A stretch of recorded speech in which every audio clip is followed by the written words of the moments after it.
ہم اسے اسی کے دین کی سربلندی کی بات کرتے ہیں. آج آپ ہماری بات سمجھ اسی کو آئے گی جو اللہ اور اس کے رسول کی غلامی ذہن میں رکھ کر بیٹھے گا. اگر کسی نے دنیا دار کی، کسی کمینے کی، کسی بدماش کی، کسی وڈیرے کی، کسی سردار کی، کسی اور کے اگر ذہن کے اندر غلامی رکھ کر ہماری بات سنی، میں اس کو پورا قرآن بھی سنا دوں بات سمجھ نہیں آئے گی.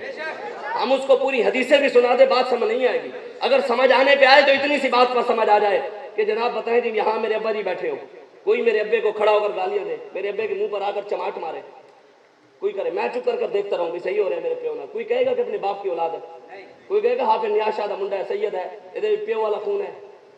جب میں اپنے باپ کی بےزتی ہوتے ہوئے، اس کی انسلٹ ہوتے ہوئے دیکھتا رہوں اور نہ بولوں، لوگ کہنے پر مجبور ہو جائیں کہ اپنے باپ کا خون نہیں ہے، اور حضور کی عزت پر ڈاکے ہو جائیں اور لوگ چوک بیٹھے رہے، بتائیں وہ کیا کہیں گے کہ ہم حضور کی اولاد میں سے ہیں، ہم حضور کا کلمہ پڑھنے والے.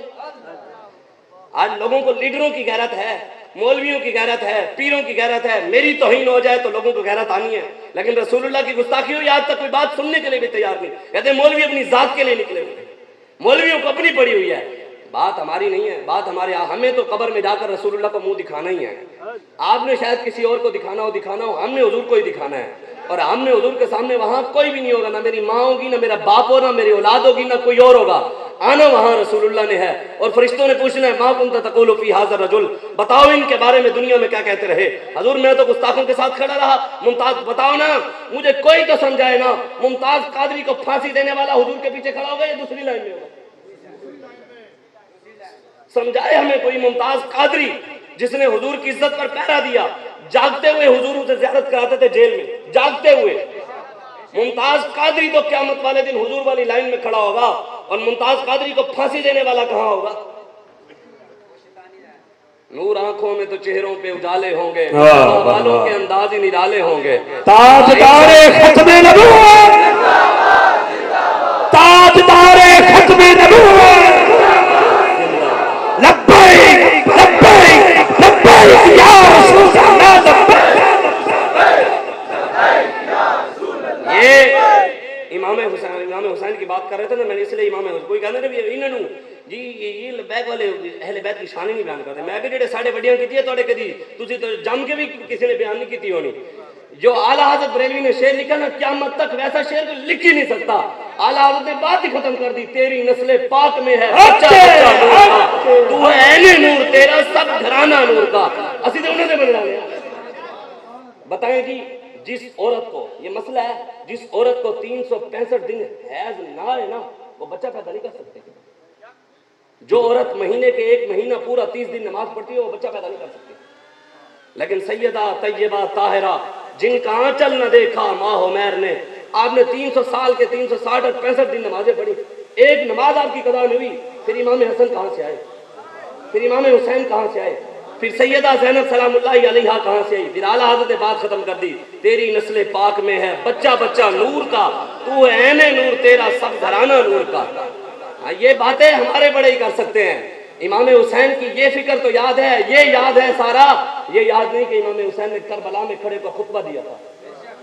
کیا خطبہ کیا دیا تھا امام حسین نے کربلا میں؟ پتہ ہے کہ کھڑے ہو کر کیا کہا؟ آپ نے فرمایا کہ ظالم، میری گل سن لو، جنہیں دا کام کر دیں مالک بڑا دے دیں.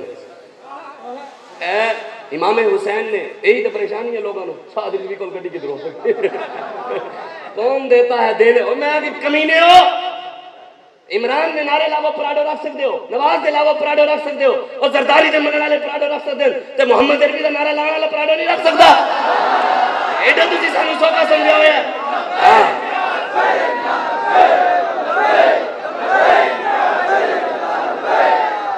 کون دیتا ہے دینے کو منہ چاہیے، دینے والا ہے سچا. ان کے ہاتھ میں ہر ایک کنجی ہے، مالک کے کل کہلاتے یہ ہیں.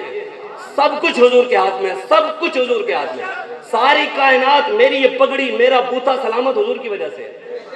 خدا کی قسم پہلے امتوں نے ایک گناہ کیا، اللہ نے باندر اور خنزیر کی شکل بنا دی. چھٹے سپارے کہتے ہیں وجعل منهم القردة والخنازير وعبد الطاغوت.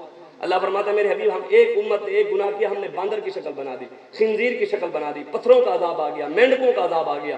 ہر عذاب ایک ایک گناہ پر آیا. آج آپ اور میں کون سا کرتوت ہے کہ یہاں اس قوم نے نہیں کیا؟ ماؤں کے ساتھ زنا ہوئے، بیٹیوں کے ساتھ زنا ہوئے. یہاں آپ کے سامنے سیلاب زدگان وہاں مر رہے ہیں، ان کو فکر ہی نہیں ہے کسی کو. سارے اقتدار کی جنگ لڑے. کوئی عمران کی لڑائی، کوئی لباس کی لڑائی، کوئی زرداری کی، مجھے بتائے کون یہ ہے؟ مولوی بھی بتائیں کہ اتنے بڑے بڑے آستانے، کروڑوں کروڑوں روپے کے آستانے ہیں، اتنی بڑی بڑی آمدنی ہے، وہ کون گیا مجھے بتائے؟ وہ تو سید باتیں کرنا ریاست مدینہ کی ہو رہے ہیں، اور ریاست مدینہ والے کے نقش قدم پر چلنا ہو رہا ہے۔ سیدنا عمر فاروق رضی اللہ تعالیٰ عنہ کو ملنے کے لیے نا ایک اعرابی آ گیا، باہر شہر سے کہیں ملک سے آیا تو ملنے کے لیے آیا، تو ان کو نا مدینے کی حدود کے باہر نا رات ہو گئی، اندھیرا ہو گیا، تو مدینے کے ساتھ ہی انہوں نے خیمہ لگایا، آگ جلائی، اور ان کے ساتھ ان کی بیوی بھی تھی، تو وہ پیٹ کے ساتھ تھی، بچہ پیدا ہونے والا تھا، تو وہیں انہوں نے خیمہ لگایا، وہیں رک گئے، انہوں نے کہا صبح ہوگی جاؤں گا ملنے۔ تو سیدنا عمر فاروق رات کو گشت پر نکلے نا قوم کا حال دیکھنے کے لیے، تو جب آپ گشت پر نکلے تو نکلتے نکلتے مدینے سے باہر نکلے، دور دیکھا کہ آگ جل رہی ہے، پھر آپ قریب گئے، جب گئے اس کو جا کر ملے، اس کو کہاں بھی کون ہے؟ اس کے فلاں جگہ سے ہوں، کیا کرنے ہیں؟ کہا امیر المومنین سے ملنے آئے ہوں۔ تو اندر سے نا خیمے سے اس بیوی کی جو ان کے ساتھ آئی تھی، ان کی بیوی، ان کی آوازیں آنے لگی، تو سیدنا عمر فاروق نے پوچھا بھی اندر کون ہے؟ کہا یہ میری بیوی ہے، پیٹ کے ساتھ ہے، بچے کے ساتھ تکلیف میں ہے اس لیے۔ سیدنا عمر فاروق نے بغیر کوئی بات کیے پوچھے دوڑ پڑے مدینے کی طرف، مدینے کی طرف دوڑ پڑے، گئے وہاں سے جا کر خاتون اول کو لیا، اے سن خاتون اول، دوجیاں نے دھیاں روڑاں دے کٹ کے، وہ دوجیاں دی دھیاں روڑاں دے کٹے گا، تیری کیوں نہیں ہوتی؟ کہتے میری پاک باز ہے۔ میں کہ واہ، اے خاتون اول سیدنا عمر فاروق، آپ نے اپنی بیوی کو کہا کہ وہاں ایک بیوی ہے، ان کو ضرورت ہے آپ کی، وہ پیٹ کے ساتھ ہے، جو جو سامان ضرورت ہے آپ لے چلیں۔ سیدنا عمر فاروق اپنی بیوی کو بھی، خادم کو بھی، اور آپ ساتھ چل پڑے، وہاں خیمے میں ان کو بھیجا، باہر خود کھڑے ہو گئے ہاتھ بند کر اس اعرابی کے آگے، اس نے کہا جائیں جی پانی لے کر آئیں، بھاگ کر گئے پانی لے کر آئے، انہوں نے کہا جی فلاں چیز ضرورت ہے وہ لے کر آئیں، جی بھاگ کر گئے وہ لے آئے، جی فلاں لے کے آئیں، فلاں لے کر آئیں۔ سیدنا عمر فاروق دوڑے، کبھی ادھر جا رہے ہیں، کبھی ادھر جا رہے ہیں، کبھی کون ہے؟ امیر المومنین، مسلمانوں کے حکمران، 200 کنالے گھارے لے کے کمیز موری کر کے کہنا یہ سادہ بڑا کپتان سادہ ہے۔ میں کہ ایک ہیلی کاپٹروں پہ سواری کرتا ہے لیکن ہے سادہ، اے جی عیاشیاں دے سامان انہاں دے پورے ہیں لیکن ہیں سادہ۔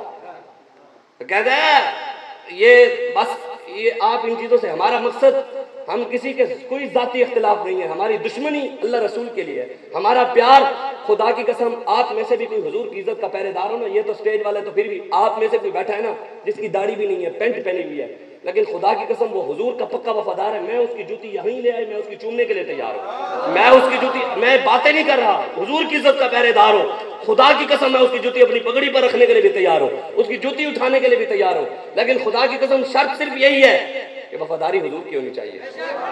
بہت سادہ سا ہے اصول دوستی کوثر اپنا، جو ان سے بے تعلق ہو ہمارا ہو نہیں سکتا، جو حضور کا نہیں وہ قیامت تک ہمارے ساتھ وفا نہیں کر سکتا، جو حضور سے وفاداری نہیں کر سکتا۔ سیدنا عمر فاروق نے دوڑے ہیں، کبھی ادھر جا رہے ہیں، کبھی ادھر جا رہے ہیں، کبھی ادھر۔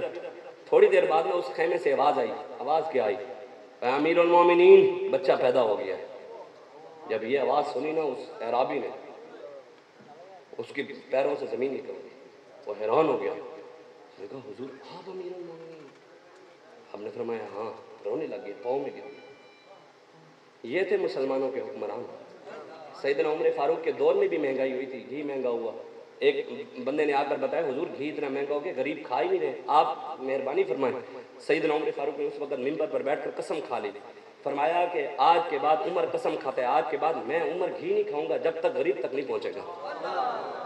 میں آپ کو ایک اور بات، لوگوں کو نا بڑا درد ہونے کا یہ جو ہے نا مولوی خود بڑی گلاں کر رہے سکتے، انہیں کیوں نہیں پوچھا جا سکتا؟ ہاں میں اس کا بھی جواب دیتا ہوں، لوگ کہتے ہیں حضرت عمر سے پوچھا جا سکتا تھا، لبیک علیہ کیوں نہیں پوچھا جا سکتا؟ میں نے کہا حضرت عمر سے حضور کے دور میں کوئی سوال نہیں ہے، ابو بکر صدیق کے دور میں سوال نہیں ہوا، جب آپ اقتدار پر بیٹھے نا سوال تب ہوگا، جب لبیک علیہ نے بٹھاؤ گے پھر ساڑھے کلو بھی پوچھ لینا۔ اینج نے بھی حضرت عمر سے پوچھا جا سکتا، ساڑھے کلو کیوں نہیں پوچھا جا سکتا؟ میں کہ پوچھاں گا بھی ویلا ہوندا ہے۔ جدو لبیک علیہ میری گھر والی مینوں کہن لگی بھی ہن آپاں نوں رب نے ایک گڈی دتی ہے بھی جدو حکومت آئے گی پھر آپ ہور لواں گے، میں کہ حکومت یہ بھی دینی پینی ہے، یہ نہ سوچ وہ دینی پینی۔ آج جب بات دین کی کرتے ہیں، جب اقتدار میں آنا ہے تو پھر ویسے چلنا پڑنا ہے۔ حضرت عمر بن عبدالعزیز حکمران نہیں تھے تو آپ کی شادی شاہی خاندان میں ہوئی تھی، 40 ہزار درہم کا ایک ٹائم کا کرتا پہنتے تھے۔ جب آپ امیر المومنین بنے نا، اپنی بیوی کے بھی اور اپنے گھر کا بھی سارا مال اٹھا کر اسلام کے بیت المال میں جمع کرا دیا۔ اسلام ایسے نہیں، اسلام پہلے اپنی بابا جی ہمارے بابا جی نے آج تک کسی کو نہیں کہا ہے پگڑی، مجھے نے کبھی نہیں کہا، میں نے کبھی پگڑی نہیں پہنی تھی۔ میرے والد میں عالم دین تھا، مفتی تھا، کورس کیا ہوا تھا، حافظ سب کچھ۔ میرے والد صاحب ٹوپی پہنتا تھا، کہتے تھے مینوں کبھی بھروسہ ہی نہیں سی کہ احمد شاہ بھی کبھی امامہ پہنے گا۔ خدا کی قسم انہیں آج تک بابا جی نے کہا، بابا جی کا کردار ایسا تھا کہ ہمیں اس کے پیچھے چلنا پڑا۔ پہلے بابا جی نے عمل کیا، ان کے قول اور فعل میں تضاد بھی تھا۔ ہمیں لبیک والوں کو بھی پہلے عمل کرنا پڑے گا، پہلے ہمیں اس نظام کے اوپر عمل کرنا پڑے گا، چلنا پڑے گا، لوگوں کے ساتھ چل پھر انشاءاللہ اب لبیک والے کر نہیں رہے، بلوچستان میں دیکھ رہے، ڈیرہ غازی خان میں دیکھ رہے، قائد محترم بھی ہمارے پہنچے ہوئے ہیں، تو وہ تو سانو بھی پیغام آیا بھی تسی بھی پہنچو، وہ بھی پہنچے ہوئے ہیں، اسی بھی جتنا ہو سک رہا ہماری اوقات کے مطابق، ہمیں دوست کوئی 5,000 دے رہا، کوئی 10,000 دے رہا، کسی نے لوگ مولویوں کو خدا کی قسم 500 دے کے راضی نہیں ہوتے تھے، 500 بھی دینے ہیں یقین ہو یار پتہ نہیں مولوی خود ہی نہ کھا جائے، میں حقیقت اتنا معیار ہمارا گر گیا تھا، یہ امیر المجاہدین نے آ کر ہمارا معیار بنایا۔ ابھی سیلاب زدگان کے لیے ہم نے بہاولپور میں کیمپ لگایا تو لوگوں نے کم از کم 2 ٹرک سامانوں کے اور 7 سے 8 لاکھ روپے ہمیں کیش کی صورت میں دیا کہ یہ غریبوں کے لیے جائیں وہاں مدد کریں۔ لوگ اعتماد کر رہے ہیں اور ہم بھی کھڑے ہیں انشاءاللہ۔ ہمیں دوسرے یہ آپ کو میں حقیقت بات بتا دوں، امام حسین نے کربلا میں فرمایا تھا، آپ نے فرمایا تھا اگر ظالم حکمران تمہیں سر نہ اٹھانے دے، ظالم حکمران سر نہ اٹھانے دے اور دین اس وقت تمہیں سر جھکانے نہ دے۔ آج میں نے ایک مولوی کی تقریر سن رہا تھا، بول ہوتے چلی ہوئی سی، میں کہ مولوی بھی ہوئے ہونے سے وہ میں بڑا حیران ہوا، خدا کی قسم میں شاید خادم حسین رضوی کو آپ کو نہ دیکھا ہوتا اور سعد حسین رضوی کو نہ دیکھا ہوتا، شاید میں بھی اس مولوی کی باتوں میں آ جاتا۔ شاید وہ مولوی نے تاریخ بیان کر رہا، وہ کہتا کہ امام حسین نے نا یزیدیوں کو نا 3 راستے دیے کہ نعوذ باللہ، ایک تو مجھے کہیں اور ملک میں جا کر رہنے دو، میں تمہیں کچھ نہیں کہوں گا، اور تیسرا مجھے کہیں جنگلوں میں جا کر عبادت کرنے دو، میں چپ کر کے رہوں گا، تم اپنا کام کرو، اور تیسرا مجھے یزید کے سامنے بات کرنے دو، میں اس کو سمجھاتا ہوں۔ اور میں کہ صدیاں بعد خادم حسین تیسرا رستہ اختیار نہیں کیتا تھا، امام حسین کے میں کر سکتے میں کہ کہیں نہیں سانو تے خادم حسین کو ہم نے نہیں دیکھا کہ اس نے تیسرا راستہ اختیار کیا ہو، تو امام حسین یزید کے سامنے کیسے کہہ سکتے ہیں؟ حضرت سلطان بہو فرماتے ہیں عاشق سوئی حقیقی جیڑا قتل معشوق دے مننے ہو، سچا عشق حسین علی دا باہو، سر دے وے راز نہ بننے ہو۔ فرمایا امام حسین نے سر دے دیا لیکن غداروں کے ہاتھ میں ہاتھ نہیں دیا۔ لیکن آج سارے حسینی ہیں لیکن کردار کسی کا بھی نہیں ہے حسین۔ امام حسین نے فرمایا ظالم حکمران تمہیں سر نہ اٹھانے دے، دین سر جھکانے نہ دے، فرمایا تیسرا راستہ گردن کٹوانے کا ہے۔